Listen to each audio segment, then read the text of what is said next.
Hello good morning students.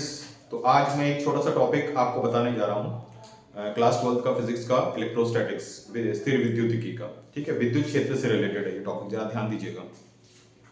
इस topic में हमको क्या करना है, बिंदु आवेश के कारण विद्युत क्षेत्र की तीव्रता ज्ञात करनी है। कि एक बिंदु आवेश है, बिंदु आवेश का मतलब है एक पॉइंट पर एक आवेश होगा। ठीक है, और आपको पता है कि भाई अगर कहीं पर एक आवेश होगा या चार्ज होगा तो उसके चारों तरफ हमें पता है विद्युत क्षेत्र होता है। उसके चारों तरफ हमें पता है विद्युत क्षेत्र होता है। तो इसके चारों तरफ अगर विद्युत क्षेत्र होता है, यानी कि अगर कोई आवेश होगा, कोई चार्ज होगा, तो वो अपने चारों तरफ एक इलेक्ट्रिक फील्ड बनाएगा, या इलेक्ट्रिक फील्ड का एक क्षेत्र बनाएगा, या इलेक्ट्रिक फील्ड का एक रीजन बनाएगा। ठीक है, तो अगर कोई पॉइंट है, मान के चलो एक पॉइंट है दैट इज पी, जो कि उससे कितनी डिस्टेंस पर है, आर डिस्टेंस पर है मान लेते हैं। तो इस आर डिस्टेंस पर क्या फॉर्मूला बनेगा इलेक्ट्रिक फील्ड इंटेंसिटी का, मतलब इलेक्ट्रिक फील्ड की वैल्यू कितनी होगी, उसी को कहते हैं विद्युत क्षेत्र की तीव्रता या इलेक्ट्रिक फील्ड इंटेंसिटी। ये हमें ज्ञात करना है। तो हमें कांसेप्ट तो ये पता ही है भाई, कोई आवेश अगर चार्ज है तो उसने अपने चारों तरफ इलेक्ट्रिक फील्ड बना रखा है। तो इसको, इस फॉर्मूले को डेवलप करने के लिए, इस फॉर्मूले को लाने के लिए हमें एक टेस्ट चार्ज देना पड़ेगा इस पॉइंट पी पर। मान लेते हैं कि इस पॉइंट पी पर एक टेस्ट चार्ज है, यानी कि जो हमारा कैपिटल क्यू है, इसकी वजह से हमें इलेक्ट्रिक फील्ड पता करना है, तो इसको हम सोर्स चार्ज भी कह सकते हैं, या स्रोत आवेश हिंदी में कह सकते हैं। ठीक है, सोर्स चार्ज हम इसको कह सकते हैं। ठीक है, और जो ये हमारा छोटा क्यू है, क्योंकि इस पर टेस्टिंग की जाएगी, इसको हम टेस्ट चार्ज भी कहते हैं, और हिंदी में कहते हैं परीक्षण आवेश। ठीक है, तो पहला कंसेप्ट हमको ये इस्तेमाल करना पड़ेगा कि जब जब कोई सोर्स चार्ज होगा, यानी कि स्रोत आवेश होगा जो चारों तरफ इलेक्ट्रिक फील्ड बनाता है, अगर उस इलेक्ट्रिक फील्ड में यदि कोई आवेश आ जाता है, कोई दूसरा आवेश आ जाता है, जिसको हम टेस्ट चार्ज भी कह सकते हैं, जिसको हम टेस्ट चार्ज भी कह सकते हैं बेटा, तो वो टेस्ट चार्ज एक फोर्स एक्सपीरियंस करेगा। यानी कि जब जब कोई फोर्स चार्ज है, उस फोर्स चार्ज ने अपने चारों तरफ इलेक्ट्रिक फील्ड बनाया, तो इस इलेक्ट्रिक फील्ड में यदि कोई टेस्ट चार्ज होगा, तो वो एक टेस्ट चार्ज एक फोर्स की अनुभूति करेगा, यानी कि उस पर एक फोर्स लगेगा। और वो फोर्स किस तरीके से, और वो फोर्स का एक्सप्रेशन क्या होता है, F is equal to Q into E. ठीक है, ई क्या है, ई जो है वो इलेक्ट्रिक फील्ड का सिंबल है, यानी कि इस सोर्स चार्ज ने, स्रोत आवेश ने अपने चारों तरफ एक इलेक्ट्रिक फील्ड बनाया, जिसको हम लोग ई से डिनोट कर सकते हैं।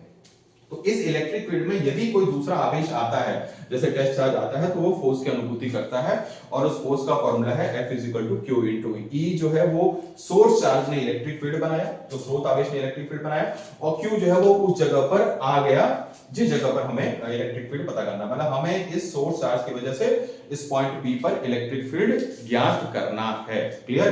तो इस पॉइंट P पर हमें एक टेस्ट चार्ज लेना पड़ेगा, वो टेस्ट चार्ज इस सोर्स चार्ज की इलेक्ट्रिक फील्ड की वजह से एक फोर्स एक्सपीरियंस करेगा, that is F is equal to Q into E. इतना क्लियर हो गया? फिर ये तो पहला कंसेप्ट हो गया। दूसरा, मतलब कभी कभी आ भी सकता है कि 2 नंबर का, कि derive the expression for electric field intensity due two point charge. बिंदु आवेश के कारण विद्युत क्षेत्र की तीव्रता का सूत्र ज्ञात कीजिए, फॉर्मूला बनाइए। तो बहुत सिंपल कंसेप्ट है, तो आपको ये लिखना पड़ेगा कि Q एक सोर्स चार्ज है, इसने अपने चारों तरफ एक इलेक्ट्रिक फील्ड बनाया, और इस इलेक्ट्रिक फील्ड को हम लोग E से संबोधित कर रहे हैं, और P एक पॉइंट है जहां पर हमें इसकी वजह से कितना इलेक्ट्रिक फील्ड वैल्यू, फॉर्मूला क्या बनेगा वो निकालना है।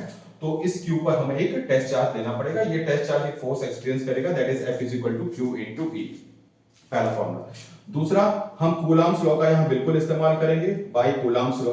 ठीक है, कूलम्ब्स लॉ ने क्या कहा कि भाई यदि दो चार्ज होंगे, जैसे ठीक है, माना कि एक सोर्स चार्ज है, एक टेस्ट चार्ज है, एक स्रोत आवेश है, एक परीक्षण आवेश है, लेकिन इनके बीच में एक फोर्स लगेगा, और वो फोर्स कूलम्ब्स लॉ से दिया जा सकता है, that is F is equal to 1/4 pi epsilon naught, दोनों चार्ज का मल्टीप्लिकेशन, यानी कि Q1 Q2, यहां पर Q1 Q2 तो नहीं है, यहां पर Q इंटू Q है, और इनके बीच के डिस्टेंस का स्क्वायर। ठीक है, let this be equation number 2।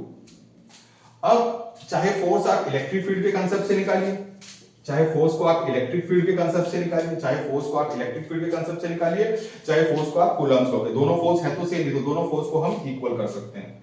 तो जब 1 और 2 को हम इक्वल करेंगे तो हमारा फॉर्मूला हो जाएगा QE is equal to 1/4 pi epsilon naught Q into Q upon R square. ये फॉर्मूला हमारा बन जाएगा, ये फॉर्मूला हमारा बन जाएगा। ठीक है, तो यहां से Q से Q कैंसिल आउट हो जाएगा।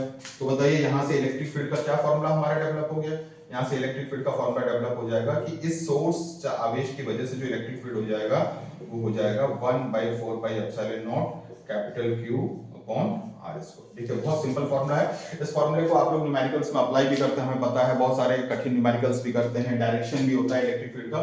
उन सब की चर्चा हम नेक्स्ट वीडियो में करेंगे। ऐसे ही अच्छी वीडियोस देखने के लिए आप चैनल को सब्सक्राइब करिए। सिंपल तरीके से फिजिक्स आपको समझाई जाएगी। अभी मैंने एक सिंपल सा केस ले लिया है और आपको उम्मीद है कि ये चीज समझ में आएगी, तो चैनल को शेयर और सब्सक्राइब जरूर कर दीजिएगा। Thank you very much. Next video में भी इसी तरीके से हम कोई छोटा सा कंसेप्ट लेके इसको सॉल्व करेंगे और फिर आगे चल के हम डिटेल वीडियोस भी बनाएंगे। Thank you very much.